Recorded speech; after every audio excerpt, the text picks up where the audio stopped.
Hi අද අපි family mart එකෙන් බර්ගර් එකක් try කරමු. අපි ගත්තා බර්ගර් එක, chicken එක, ඒ වගේම prawns flavored sauce එක.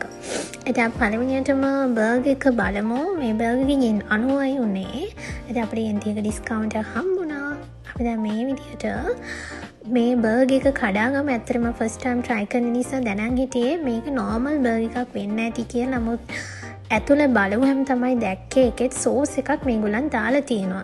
ඉතින් අපි ගත්ත සෝස් එකත් අපි මේ විදිහට කඩලා මේක හැම තැනම ඔයාලා කැමති විදිහකට දාගන්න තියෙන. ඉතින් ඔයාලා කැමති ඕනම විදිහකට මෙන්න මේක දාගන්න පුළුවන්.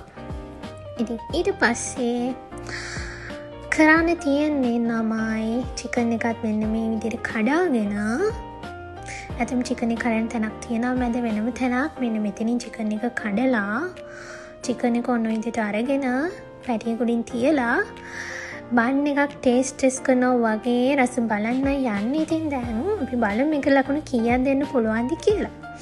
ඇත්තට මේක quick and easiest විදියකට ඔයගලන්ට හදාගන්න පුළුවන් බර්ගර් එකක්.